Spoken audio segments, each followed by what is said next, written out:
आज इस वीडियो में हम बात करने वाले हैं बैंक क्लर्क जॉब की पूरी जानकारी के बारे में। क्वालिफिकेशन से लेकर सैलरी, सैलरी से सिलेबस, सिलेबस से एग्जाम पैटर्न, प्रमोशंस और कौन कौन से प्लेटफॉर्म है जो आपसे परीक्षा लेते हैं, कहाँ कहाँ से एग्जाम होता है, हर तरह की जानकारी, हर तरह का इंफॉर्मेशन इस एक वीडियो में आपको मिलने वाला है। अगर आप बैंकिंग में अपना करियर बनाना चाहते हैं या 10th 12th के बाद एक सरकारी नौकरी की तैयारी ढूंढ रहे हैं तो यह वीडियो आपके लिए गोल्ड माइन साबित होने वाला है। तो चलिए शुरू करते हैं। बैंक क्लर्क एक स्टेबल और रेस्पेक्टेबल ग्रोथ वाला आपका करियर होता है। मतलब कहे तो एक स्टेबल है क्योंकि गवर्नमेंट का जॉब है, रेस्पेक्टफुल है, बैंक का जॉब ऑब्वियसली रेस्पेक्टफुल हो जाता है थोड़ा, और ग्रोथ वाला करियर है जिसमें मैं आपको बताऊंगा प्रमोशन से आप कहां कहां तक पहुंच सकते हैं। तो पहला नंबर जो हम लोग बात करेंगे कि बैंक क्लर्क कौन होता है, उसका क्या काम होता है। तो बैंक क्लर्क को बैंक का बैकबोन कहा जाता है क्योंकि बैंक में आने वाला हर कस्टमर सबसे पहले क्लर्क के पास जाता है। क्लर्क का मुख्य काम है कैश हैंडल करना, कस्टमर सपोर्ट का काम करना, पासबुक अपडेट करना, अकाउंट ओपन का काम करना, चेक क्लियरिंग, डेटा एंट्री और एटीएम से जुड़ी समस्याओं को हल करना। कस्टमर वेरिफिकेशन से लेकर के जितने भी तमाम काम है वो सारे काम एक तरह से कहें क्लर्क से होकर के शुरू होता है। यानी क्लर्क वो व्यक्ति है जो बैंक को स्मूथली चलाता है और जिसके बल पर बैंक इजीली चल रहा होता है, कह सकते हैं हम। तो बैंक की भर्ती कौन करता है, अब हम लोग बात करते हैं। तो ये तो सारे वो मैंने आपको काम गिना दिए जो काम बैंक क्लर्क का होता है। अब बात करते हैं कि बैंक में जो भर्ती लेते हैं, जो इस पोस्ट के लिए बैंक क्लर्क के लिए भर्ती लेते हैं, वो कौन सी संस्था है। तो इसमें टोटल 3 संस्थाएं आती है। मैं तीनों के बारे में आपको बता देता हूँ। एक तो है IBPS क्लर्क जो सबसे ज्यादा भर्ती लेता है इसमें, ठीक है। Institute of banking personal selection बोलते हैं इसको। फिर उसके बाद से आता है SBI, कौन नहीं जानता है SBI के बारे में, स्टेट बैंक ऑफ इंडिया, ये अपना अलग से एग्जाम लेता है। फिर उसके बाद से आता है प्राइवेट बैंक्स का जो कि थोड़ा सा कम होता है, कम इसमें एग्जाम्स वगैरह रहते हैं। इसमें स्पेशली HDFC, ICICI और एक्सिस, ये 3 बैंक्स रहते हैं। कुछ ये प्राइवेट बैंक्स हैं जो कि इसके एग्जाम्स लेते हैं और हायर करते हैं। ये हो गए वो संस्थाएं जो भर्ती करने वाली संस्थाएं होती है। अब हम लोग बात करते हैं कि एलिजिबिलिटी क्या होनी चाहिए। अब ये तो क्लियर हो गया कि सबसे ज्यादा भर्तियां आपकी IBPS क्लर्क और SBI लेती हैं, लेकिन हमारी क्या एलिजिबिलिटी होगी, क्या क्वालिफिकेशन होगा, इसको हम लोग जान लेते हैं। तो मिनिमम जो क्वालिफिकेशन होनी चाहिए वो इस बैंक क्लर्क के जॉब के लिए ग्रेजुएशन होना चाहिए, ठीक है। अगर आपका पोस्ट ग्रेजुएट है या फिर आप उससे भी आगे पढ़े हुए हैं तो और बढ़िया है, कोई दिक्कत नहीं, लेकिन मिनिमम रिक्वायरमेंट है कि आप ग्रेजुएट होने चाहिए। फिर इसके बाद से आता है एज लिमिट कितनी होनी चाहिए। अब आप किस स्ट्रीम से हैं इससे कोई मतलब नहीं है। आप कॉमर्स से हैं, आप साइंस से हैं, आप आर्ट्स से हैं, डजेंट मैटर, आप किसी भी एक स्ट्रीम से हो सकते हैं। एज लिमिट होती है कि 20 से लेकर 28 साल तक का एज आपका होना चाहिए। OBC अगर आप हैं तो आप SC ST हैं तो थोड़ी सी छूट मिलेगी। OBC वालों को 3 साल, SC ST वालों को 10 साल मिलता है, और PWD को 10 ईयर का रिलैक्सेशन टोटल मिलता है। तो ये कुछ छूट मिलती है एज में, बाकी आप एवरेज मान के चलिए 20 से 30 साल के बीच में ये रहता है। आपको कंप्यूटर की बेसिक्स नॉलेज बिल्कुल होनी चाहिए। बेसिक्स मतलब कहें तो MS Word, Excel, email, internet, ये सारी चीजों की जानकारी अच्छे से होनी चाहिए। लोकल राज्य की लैंग्वेज आपको पता होना चाहिए, यानी आपको उस राज्य की लोकल लैंग्वेज पढ़नी, लिखनी, बोलनी आनी चाहिए जहां पर आपकी पोस्टिंग होने वाली है। ये चीज का थोड़ा ध्यान, क्योंकि लोकल लोग लोकल भाषा में आके कम्युनिकेट करेंगे तो वो आपको जरूर पता होना चाहिए। तो ये कुछ चीजें हैं जैसे लैंग्वेज, कंप्यूटर का नॉलेज और एज का आपको कंट्रोल, एज कितना होता है, क्वालिफिकेशन, ये चारों चीजें मैंने आपको क्लियर करके बता दिया। अब बात करते हैं एग्जाम का पैटर्न कैसे होता है। तो बैंक क्लर्क का जो एग्जाम होता है उसके कुछ पैटर्न्स होते हैं। तो पैटर्न्स क्या हैं कि पहले नंबर आपसे प्रीलिम्स एग्जाम्स लिया जाएगा, जिसमें क्या क्या आता है मैं वो पूरा सिलेबस भी आपको बताने वाला हूं यहाँ पर। तो एग्जाम्स में क्या होंगे, 100 मार्क्स के एग्जाम होंगे, पेन ले लेते हैं। टोटल 100 मार्क्स के आपके एग्जाम होते हैं जो कि 1 घंटे का होगा, जिसमें इंग्लिश 30 क्वेश्चंस पूछे जाएंगे इंग्लिश से, जो 20 मिनट में आपको सॉल्व करने की कोशिश करनी होती है। टोटल आपको 100 मिनट्स मिलते हैं, और सॉरी टोटल आपको 60 मिनट मिलते हैं 1 आवर के लिए। अब रीजनिंग जो होगा वो 35 क्वेश्चन होंगे, उसके लिए भी 20 मिनट समझ लीजिए। और क्वांटिटिव जो होते हैं उसके लिए आपको 35 क्वेश्चंस रहते हैं, इसको आपको 20 मिनट में इसे भी सॉल्व करने की कोशिश करनी है। ये टोटल आपके होते हैं, कोई इंटरव्यू नहीं होता है इसमें। यही होते हैं मेंस और प्रीलिम्स।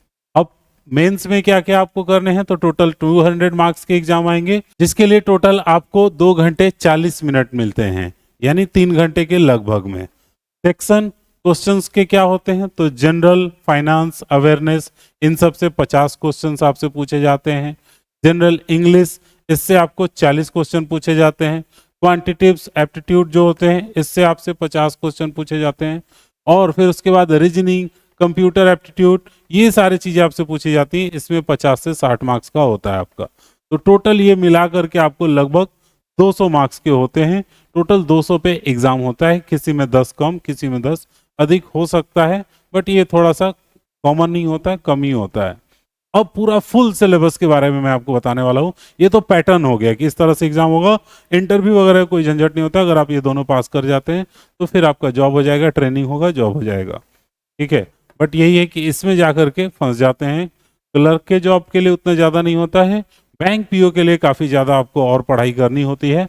इसके बाद मैं एक वीडियो आपको बना दूंगा कि बैंक पीओ अगर आप बनना चाहते हैं तो फिर उसमें आपको क्या रिक्वायरमेंट होगी, और उसका भी पूरा रोड मैप आपको दे दूंगा। क्लर्क या पीओ आप चुन सकते हैं। पीओ प्रोबेशनरी ऑफिसर थोड़ा सा इससे हायर रैंक हो जाता है।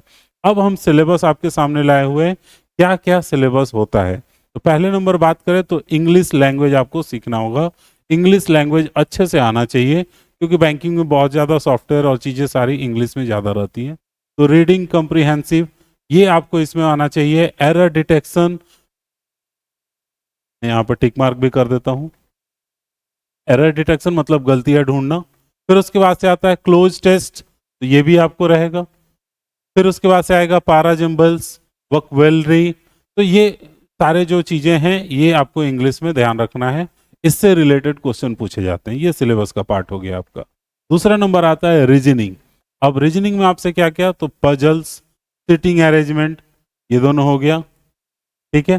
फिर उसके बाद से आता है सिलोगिम्स, फिर उसके बाद से आता है इनइक्वालिटी, फिर उसके बाद number alphabet series, blood relation, direction test, coding decoding, ये कुछ आपको रीजनिंग में पूछा जाता है, ठीक है। जितना था फुल डिटेल्स में मैं आपको बता देता हूँ। फिर उसके बाद से आता है क्वांटिटिव एप्टीट्यूड, जिसमें मैथ से रिलेटेड क्वेश्चंस अगर आपको होते हैं तो डीआई, ठीक है, सिंप्लीफिकेशन, फिर उसके बाद प्रॉफिट लॉस, टाइम वर्क, या फिर कहें अप्रोक्सीमेशन, नंबर सिस्टम, परसेंटेज, फिर उसके बाद से कंपाउंड इंटरेस्ट, एवरेज, ये सारी चीज़ें आपको निकालना होता है। सिंपल इंटरेस्ट भी होगा, कंपाउंड इंटरेस्ट। इसके बाद आता है कंप्यूटर एप्टीट्यूड, यानी कंप्यूटर में आपको क्या क्या नॉलेज होना चाहिए। तो एमएस ऑफिस तो आना ही चाहिए, बेसिक आना चाहिए, इंटरनेट आना चाहिए, शॉर्टकट कीज आपको बहुत सारे अच्छे से पता होने चाहिए, नेटवर्किंग के बेसिक्स आपको पता होना चाहिए। एमएस ऑफिस, शॉर्टकट की, इंटरनेट, नेटवर्किंग, ये बहुत ही कॉमन होता है हर गवर्नमेंट जॉब में अगर कहें तो। जनरल फाइनेंस के अवेयरनेस होने चाहिए, जैसे बैंकिंग का नॉलेज होना चाहिए आपको, करंट अफेयर्स पता होना चाहिए, आरबीआई के टर्म्स कंडीशंस क्या है, स्टैटिक्स आपको आना चाहिए, जीके से नॉलेज होना चाहिए, ये सारी चीज़ें होती है। पेमेंट का मेथड, यूपीआई, एनईएफटी, आरटीजीएस, ये सब क्या है के बारे में अच्छी से नॉलेज होनी चाहिए। तो ये पूरा फुल सिलेबस मैंने आपको बता दिया, English, reasoning, math, computer, GK, finance, ये टोटल आपको इससे पढ़ करके प्रिपरेशन करके फिर उसके बाद एग्जाम में जाना होता है। अब आगे बात करते हैं हम लोग कि इसमें कितनी सैलरी मिल सकती है। टोटल सैलरी, अब इतनी तैयारी कर रहे हैं तो थोड़ा पता होना चाहिए। तो सैलरी देखिए दोस्तों, बहुत ज़्यादा लाखों तो में तो नहीं होती है इसकी सैलरी, बट ये जॉब एक सिक्योर जॉब कहलाता है, जिसमें आपकी बेसिक जो शुरुआत होगी वो 19,900 रुपये से शुरुआत होगी। उसके बाद प्लस डीए, एचआरए, मेडिकल, लगभग 8,000 से लेकर 12,000 के करीब में आपको मिलेगा, जिसको जोड़ करके 28 से लेकर 32,000 के करीब में आपकी सैलरी बनती है। दोस्तों सैलरी इन हैंड कितना मिलेगा, तो आपको 28 से 32 मिलेगा, जिसमें बाकी सारे अलावेंस वगैरह सारी चीज़ें इसमें ऑलरेडी जोड़ दी गई होती हैं।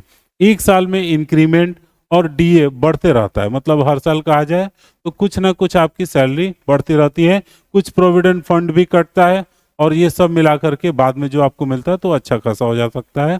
शहर में थोड़ा सा अगर आप जा रहे हैं, जैसे किसी शहर में थोड़ा सा ऊपर, किसी शहर में थोड़ा नीचे, अलावेंस बढ़ने की वजह से आपकी सैलरी ऊपर नीचे हो सकती है, बट प्रमोशन इसमें कर सकते हैं आप चाहें तो। आगे एग्जाम्स, इंटरनल एग्जाम दे दे करके अपना प्रमोशन करके काफ़ी आगे जा सकते हैं। उसके बारे में भी मैं आपको डिटेल में यहाँ पर पूरा क्लियर कर देता हूँ कि आपका जो शुरुआत होगा, जो आपका फर्स्ट स्टेप होगा वो बैंक क्लर्क का होगा। लेकिन बैंक क्लर्क की सबसे मजबूत खासियत में से यही है कि ग्रोथ बहुत तेज होता है। आप क्लर्क से आगे प्रमोशन ले सकते हैं, ऑफिसर ग्रेड जैसे पीओ, प्रोविजनरी ऑफिसर बन गए, असिस्टेंट मैनेजर बन सकते हैं, फिर आप अच्छा परफॉर्मेंस कर रहे हैं फिर आप ब्रांच मैनेजर बन सकते हैं, आप सीनियर मैनेजर बन सकते हैं, चीफ मैनेजर बन सकते हैं और आगे चलकर आप असिस्टेंट जनरल मैनेजर भी बन सकते हैं। अगर उस पर भी आप अच्छा परफॉर्मेंस कर रहे हैं और एग्जाम्स क्लियर करते जा रहे हैं तो आप लास्ट पोजीशन जो जनरल मैनेजर का होता है आप यहाँ तक पहुँच सकते हैं। दोस्तों मतलब क्लर्क से शुरू करके आप बहुत बड़ी पोस्ट तक भी पहुंच सकते हैं। ये आपका एक तरह से एंट्री हो गया, आप बैंक में घुस गए, उसके बाद से आप आगे बढ़ते चले जा सकते हैं। अब मैं बात करूंगा कि क्या स्ट्रेटजी होनी चाहिए आपको इस चीज को क्रैक करने के लिए, कितना आपको पढ़ना पड़ेगा, किस तरह से आपको तैयारी करनी पड़ेगी। उम्मीद है आप ये तो क्लियरली समझ गए होंगे कि आप चाहें तो क्लर्क से शुरू करके जीएम तक पहुंच सकते हैं, अगर आप इंटरनल उसके एग्जाम्स क्लियर करते चले जा सकते हैं। अब मैं आपको रोड मैप बताऊंगा फाइनली लास्ट कि आप कैसे फटाफट तैयारी करके और क्लर्क में जा सकते हैं और बन सकते हैं क्लर्क। तो डेली आपको जो प्रैक्टिस करनी होगी वो कम से कम 4 से 5 घंटे की पढ़ाई होगी जो आपको करनी होगी। टॉपिक वाइज टेस्ट सीरीज आपको क्लियर करना होगा, डेली करंट अफेयर्स, न्यूज़पेपर्स, ये दोनों चीजें आपको पढ़नी होगी। प्रीवियस ईयर्स के क्वेश्चंस आपको क्लियर करने होंगे और इसमें स्पेशली आप न्यूज़पेपर अगर रीडिंग ठीक करते हैं, जैसे इंग्लिश के न्यूज़पेपर, हिंदू, इंडियन एक्सप्रेस, तो ये आपके लिए बहुत ज़्यादा हेल्पफुल होंगी। करंट अफेयर्स तो डेली आपको पढ़ना ही होगा। मॉक टेस्ट कम से कम वीकली आप देते रहिए। मैथ में कैलकुलेशंस में स्पीड बढ़ाइए और फिर इंग्लिश में रीडिंग की प्रैक्टिस करिए, जो मैंने आपको बताया। कम से कम न्यूज़पेपर 2 तरह के लीजिए और उसको पढ़िए। रीजनिंग में 5-6 puzzle plus series plus inequality, math में कैलकुलेशंस बनाने के लिए DI प्रैक्टिस कीजिए। जीके करंट अफेयर्स आपको पिछले 6 महीने का पूरा रिवाइज कर लेना होगा। रिस्पेक्ट और स्टेबिलिटी के अलावा ये एक ऑफिस टाइम जॉब है जो 9 से 5 का है, जिसमें कोई एक्स्ट्रा बर्डन आपको नहीं होता है। आराम से पढ़ाई करके बैंक पीओ के प्रमोशन ले सकते हैं आप। लड़के लड़कियां दोनों के लिए बेस्ट जॉब है, वर्क लाइफ बैलेंस रहता है इसमें। तो दोस्तों मैंने आपको ये पूरा का पूरा बैंक क्लर्क के जॉब का पूरा डिटेल गाइड कर दिया हुआ है। अगर आपको ये वीडियो हेल्पफुल लगा है, लाइक शेयर सब्सक्राइब कर दीजिएगा आपके इस अपने चैनल को। मिलते हैं अगले वीडियो में एक और इन्फॉर्मेशन के साथ। तब तक सीखते रहिए और अपना टॉपिक कमेंट बॉक्स में जरूर कर दिए किस टॉपिक के बारे में और आप ज़्यादा डिटेल में जानना चाहते हैं। तुरंत जाइए और कमेंट कीजिए कि आपको किस टॉपिक के बारे में जानना है। मिलते हैं अगले वीडियो में। चैनल को सब्सक्राइब करो पहले, हाँ जल्दी करो। मुझे पता है कि आप लोग नहीं करते, वीडियो देखते हो लेकिन सब्सक्राइब नहीं करते।